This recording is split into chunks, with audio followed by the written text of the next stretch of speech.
श्री सत्यनारायण व्रत कथा। ओम नमो भगवते वासुदेवाय।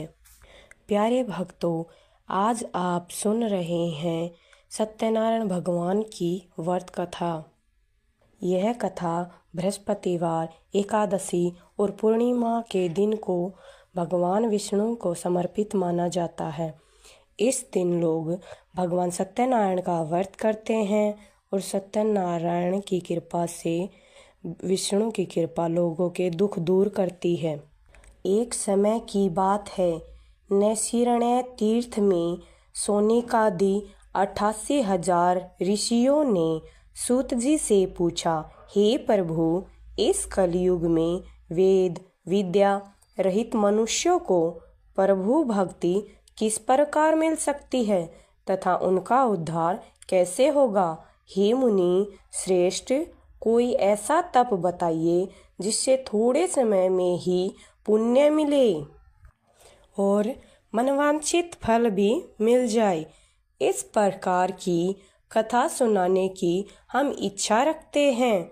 सर्व शास्त्रों के ज्ञाता सूत जी बोले, हे वैष्णवों में पूज्य, आप सभी ने प्राणियों के हित की बात पूछी है, इसलिए मैं एक ऐसे श्रेष्ठ व्रत को आप लोगों को बताऊंगा जिसे नारद जी ने लक्ष्मी नारायण जी से पूछा था और लक्ष्मीपति ने मुनि श्रेष्ठ नारद जी से कहा था। आप सब इसे ध्यान से सुनिए। एक समय की बात है, योगीराज नारद जी दूसरों के हित की इच्छा लिए अनेकों लोकों में घूमते हुए मृत्यु लोक में आ पहुँचे। यहाँ उन्होंने अनेक योनियों में जन्मे प्राय सभी मनुष्यों को अपने कर्मों द्वारा अनेकों दुखों से पीड़ित देखा। उनका दुख देख नारद जी सोचने लगे कि कैसा यत्न किया जाए जिसके करने से निश्चित रूप से मानव के दुखों से पीड़ित देखा। उनका दुख देख नारद जी सोचने लगे कि कौन सा यत्न किया जाए जिसके करने से मानव के दुखों का अंत हो जाए। इसी विचार पर मनन करते हुए वह विष्णु लोक में गए।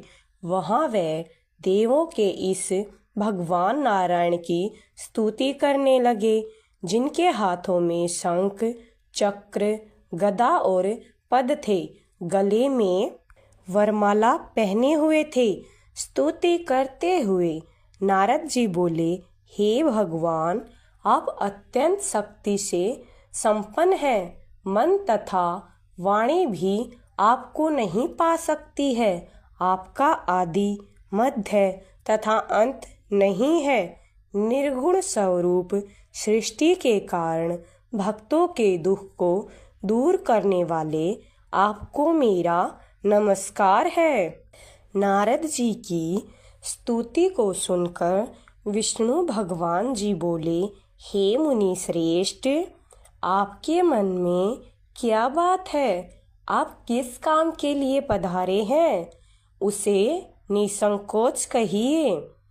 इस पर नारद मुनि जी बोले कि मृत्यु लोक में अनेक योनियों में जन्मे मनुष्य अपने कर्मों के द्वारा अनेकों दुख से दुखी हो रहे हैं।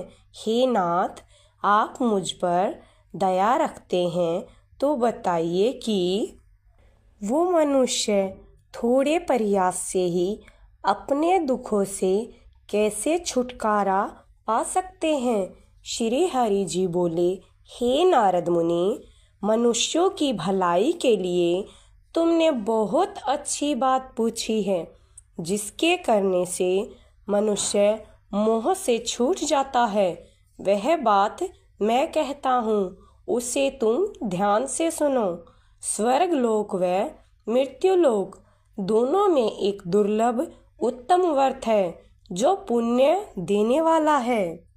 आज प्रेमवश होकर मैं उसे तुमसे कहता हूँ। श्री सत्यनारायण का भगवान का यह व्रत अच्छी तरह विधि विधान पूर्वक करके मनुष्य तुरंत ही यहाँ सुख भोग कर मरने पर मोक्ष को प्राप्त करता है। श्री हरि के वचन सुनकर नारद जी बोले कि उस व्रत का फल क्या है और उसका विधान क्या है और यह व्रत किसने किया था, इस व्रत को किस दिन करना चाहिए, सभी कुछ विस्तार से बताइए। नारद जी की बात सुनकर श्री हरि बोले, दुख व शोक को दूर करने वाला यह व्रत सभी स्थानों पर विजय दिलाने वाला है। मानव को भक्ति व श्रद्धा के साथ शाम को श्री सत्यनारायण की पूजा धर्म परायण होकर ब्राह्मणों व बंधुओं के साथ करना चाहिए। भक्ति भाव से ही नैवेद्य केले का फल, घी, दूध और गेहूं का आटा सवाया लें। गेहूं के स्थान पर साठी का आटा, शक्कर तथा गुड़ लेकर वे सभी भक्षण योग्य पदार्थों को मिलाकर भगवान को भोग लगाएं। ब्राह्मणों सहित बंधु बांधवों को भी भोजन कराएं। उसके बाद स्वयं भोजन करें। भजन कीर्तन के साथ भगवान की भक्ति में लीन हो जाएं। इस तरह से सत्यनारायण भगवान का यह व्रत करने पर मनुष्य की सारी इच्छाएं निश्चित रूप से पूरी होती हैं। इस कली काल अर्थात कलयुग में मृत्युलोक में मोक्ष का यही एक सरल उपाय बताया गया है। इति श्री सत्यनारायण व्रत कथा का प्रथम अध्याय संपूर्ण।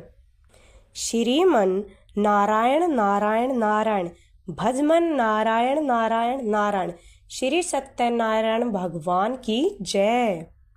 सत्यनारायण व्रत कथा अध्याय 2। सूत जी बोले, हे ऋषियों, जिसने पहले समय में इस व्रत को किया था उसका इतिहास कहता हूँ, ध्यान से सुनो।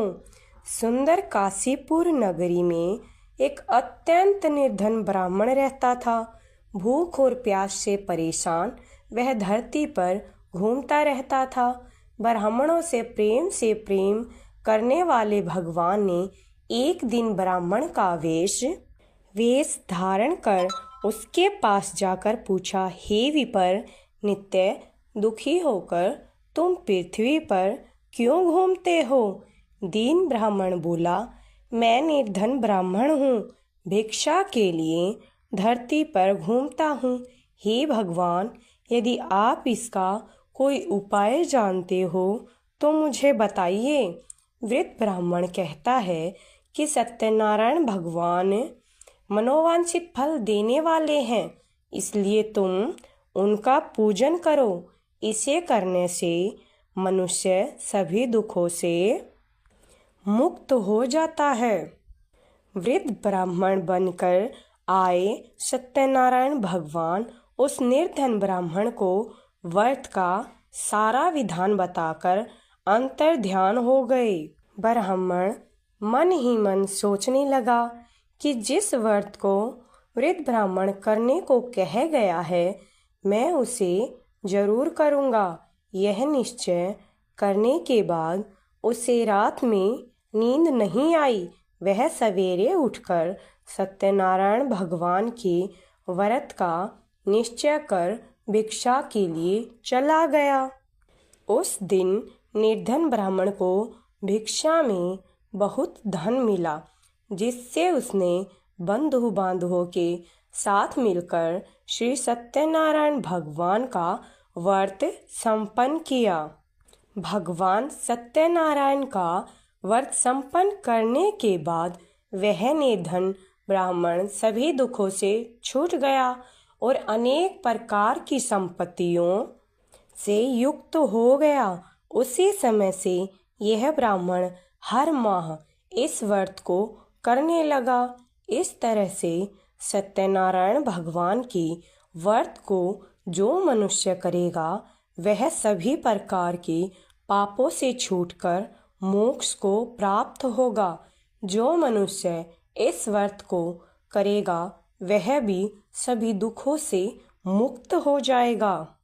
सूत जी बोले कि इस तरह से नारद जी से नारायण जी का कहा हुआ श्री सत्यनारायण व्रत को मैंने तुमसे कहा। हे विप्रो, मैं अब और क्या कहूँ? ऋषि बोले, हे मुनिवर, संसार में उस विपर से सुनकर और किस किस ने इस व्रत को किया, हम सब इस बात को भी सुनना चाहते हैं। इसके लिए हमारे मन में श्रद्धा का भाव है। सूत जी बोले, हे मुनियों, जिस जिसने इस व्रत को किया है वह सब सुनो। एक समय वही विपर धन व ऐश्वर्य के अनुसार अपने बंधु बांधवों के साथ इस व्रत को करने को तैयार हुआ।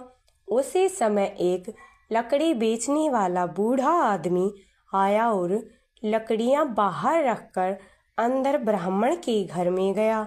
प्यास से दुखी वह लकड़हारा उनको व्रत करते देख विपर को नमस्कार करके पूछने लगा कि आप यह क्या कर रहे हैं तथा इसे करने से क्या फल मिलेगा, कृपा मुझे भी बताएं।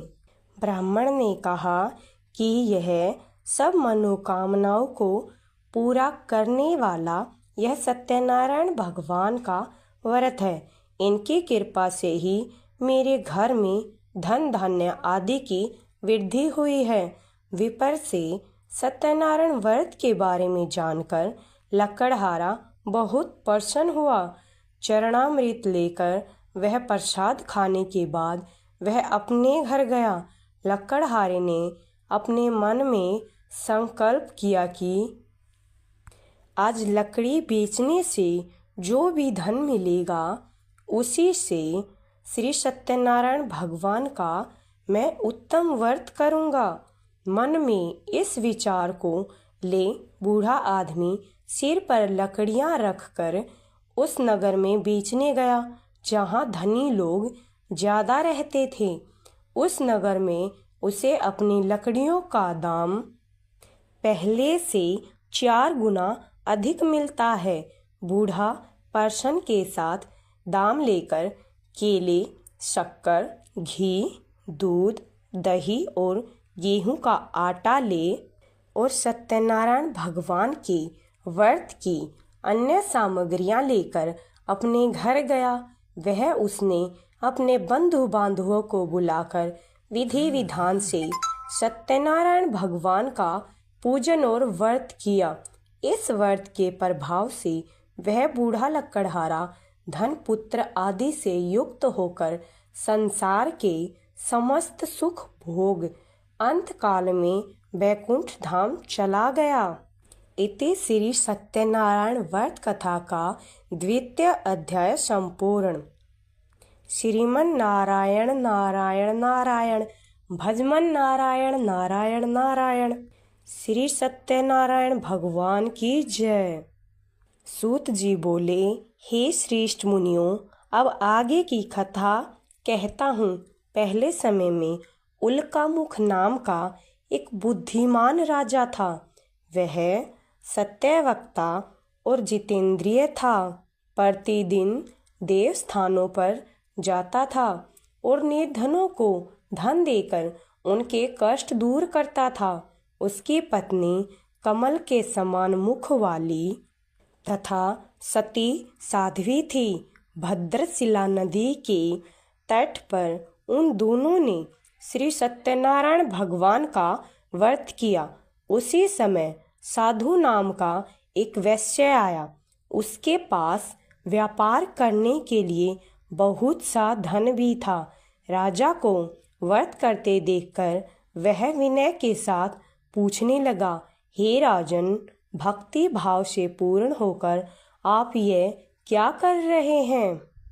मैं सुनने की इच्छा रखता हूँ, तो आप मुझे बताएं।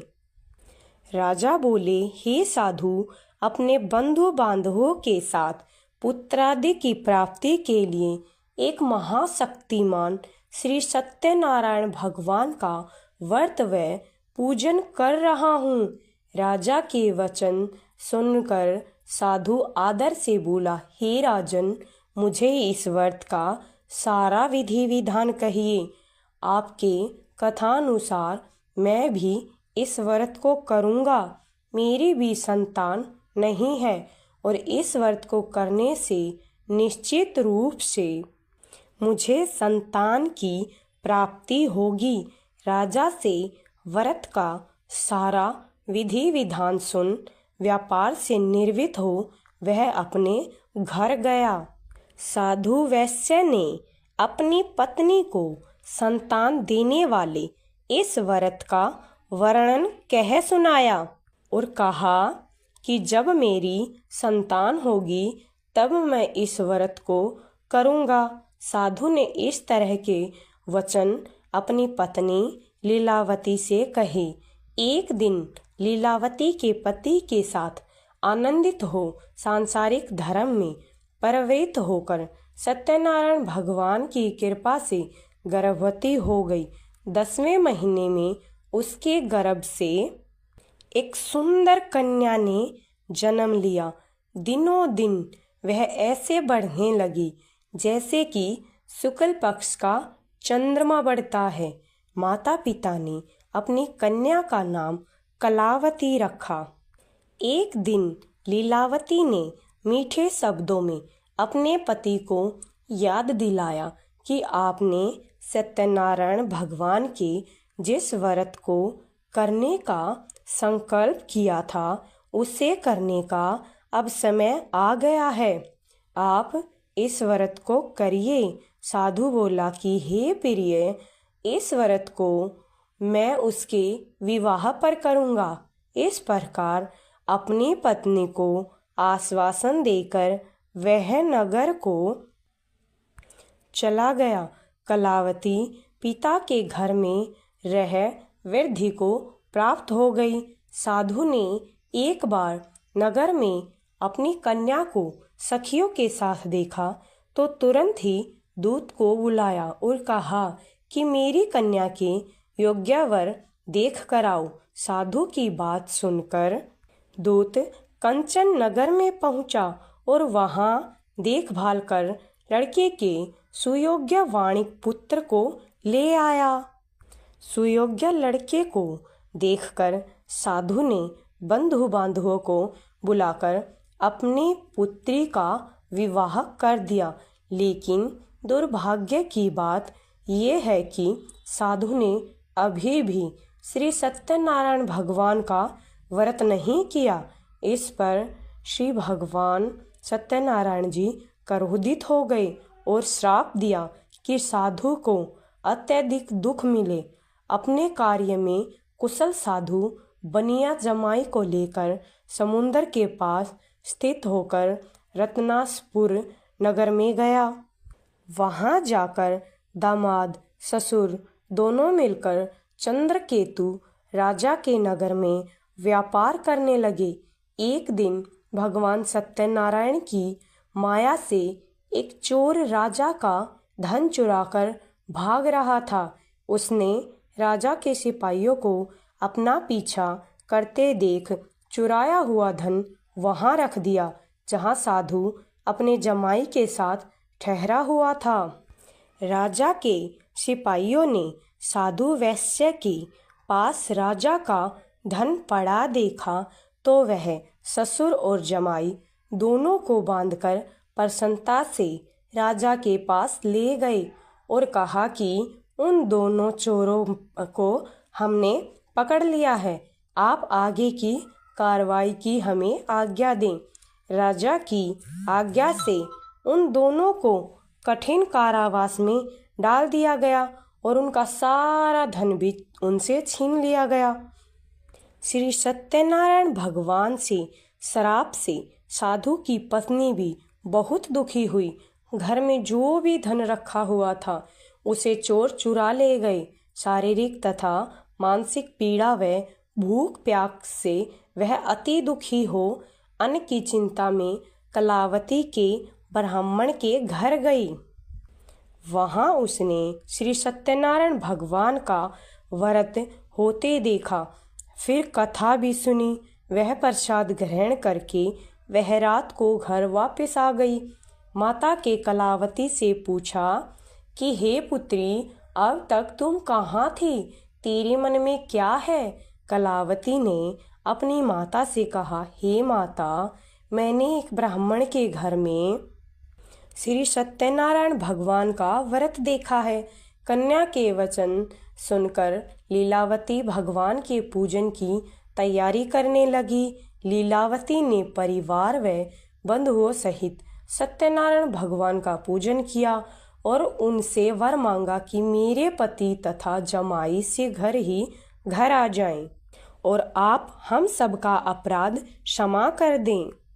श्री सत्यनारायण भगवान इस व्रत से संतुष्ट हो गए और राजा चंद्रकेतु को सपने में दर्शन देके कहा कि हे राजन, तुम उन दोनों वैश्यों को छोड़ दो और तुमने उनका जो भी धन लिया है वो उन्हें वापस कर दो।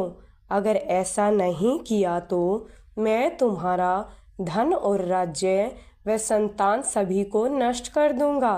राजा को यह सब कुछ कहकर भगवान अंतर्ध्यान हो गए। प्रातःकाल सभा में राजा ने अपना सपना सुनाया। फिर बोले कि वणिक पुत्रों को कैद से मुक्त करके सभा में लाओ।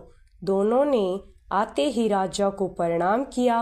राजा मीठी वाणी में बोले, हे महानुभावों, भाग्यवश ऐसा कठिन दुख तुम्हें प्राप्त हुआ है, लेकिन अब तुम्हें कोई भय नहीं है। ऐसा कहकर राजा ने उन दोनों को नए वस्त्राभूषण भी पहनाए और जितना धन उनका लिया था उससे दोगुना धन उन्हें वापस कर दिया। दोनों वैश्य अपने घर को चल दिए। इति श्री सत्यनारायण व्रत कथा का 3 अध्याय संपूर्ण। श्रीमन नारायण नारायण नारायण, भजमन नारायण नारायण नारायण। श्री सत्यनारायण भगवान की जय। सूत जी बोले, वैश्य ने मंगलाचार कर अपनी यात्रा आरंभ की और अपने नगर की ओर चल दिए। उनके थोड़ी दूर जाने पर एक दंडी वेशधारी श्री सत्यनारायण ने उनसे पूछा, हे साधु, तेरी नाव में क्या है? अभिवाणी वणिक हंसता हुआ बोला, हे दंडी, आप क्यों पूछते हो? क्या धन लेने की इच्छा है? मेरी नाव में तो बेल व पत्ते भरे हुए हैं। वैश्य के कठोर वचन सुनकर भगवान बोले, तुम्हारा वचन सत्य हो। दंडी ऐसा वचन कह वहां से दूर चले गए।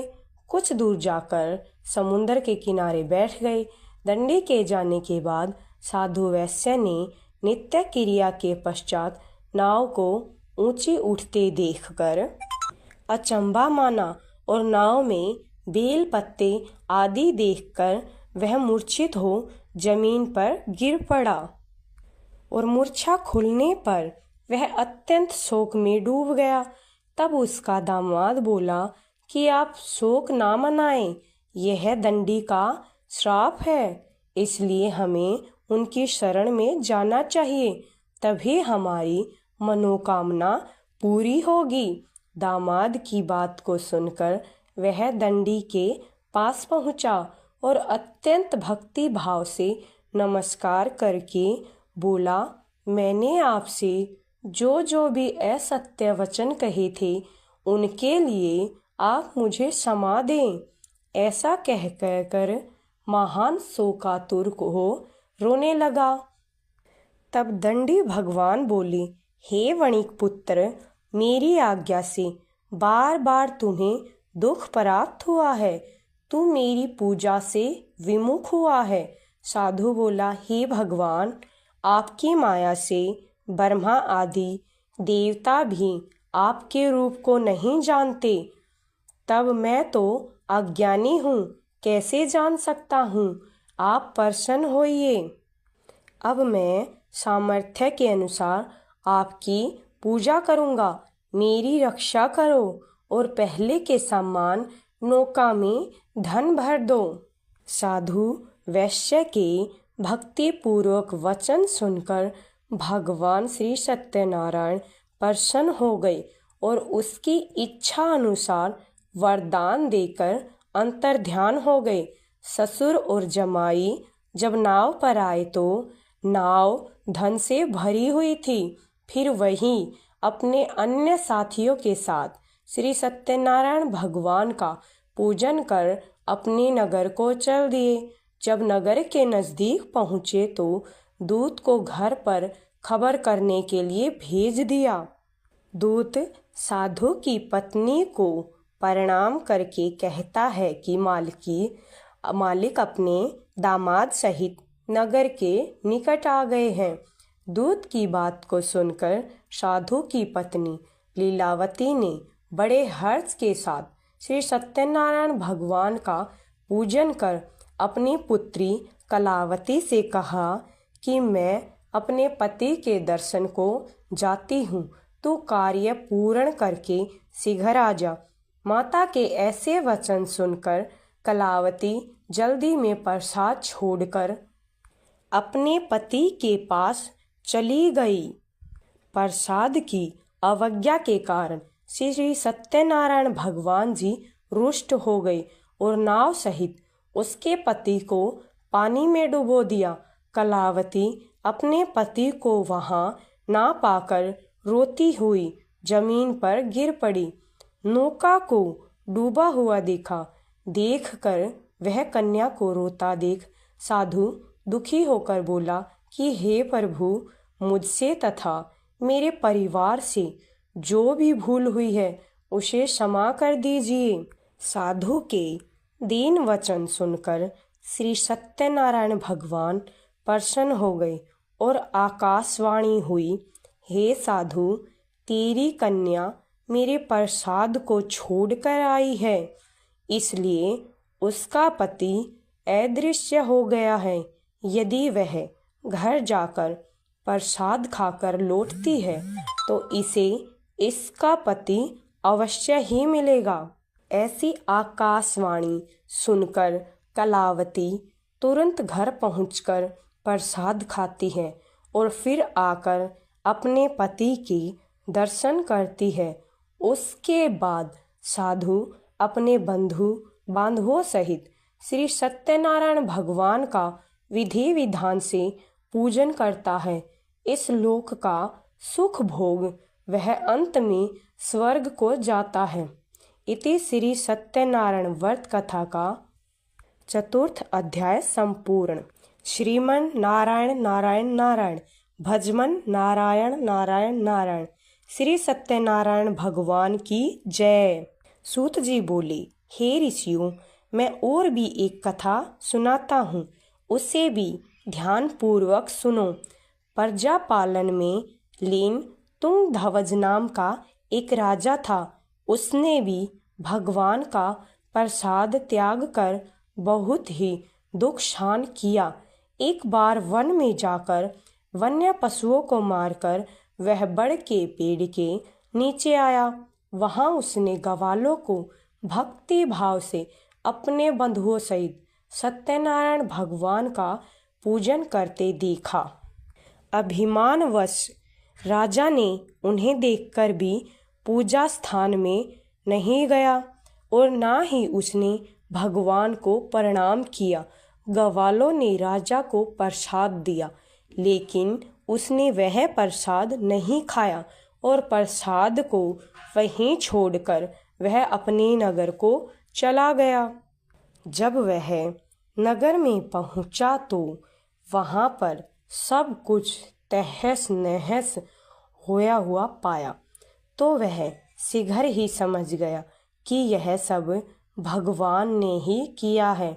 वह दोबारा ग्वालों के पास पहुंचा और विधि पूर्वक पूजा के प्रसाद खाया, तो श्री सत्यनारायण भगवान की कृपा से सब कुछ पहले जैसे हो गया।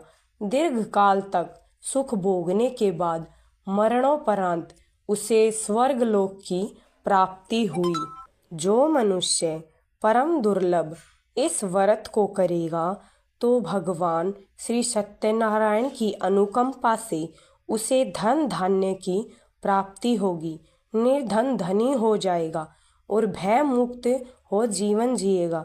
संतानहीन मनुष्य को संतान का सुख मिलेगा और सारे मनोरथ पूर्ण होने पर मानव को अंत काल में बैकुंठ धाम को जाएगा।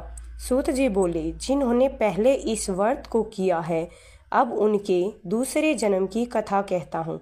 वृद्ध सतानंद ब्राह्मण ने सुदामा का जन्म लेकर मोक्ष की प्राप्ति की। लक्कड़हारे ने अगले जन्म में निषाद बनकर मोक्ष की प्राप्ति की। उल्कामुख नाम का राजा दशरथ होकर वैकुंठ को गई। साधु नाम के वैश्य ने मोर ध्वज बनकर अपने पुत्र को आरे से चीरकर मोक्ष पाया। महाराज तुंगध्वज ने स्वयंभू होकर भगवान में भक्ति युक्त हो कर्म कर मोक्ष पाया। इति श्री सत्यनारायण व्रत कथा का 5वां अध्याय संपूर्ण। श्रीमन नारायण नारायण भजमन नारायण नारायण। श्री सत्यनारायण भगवान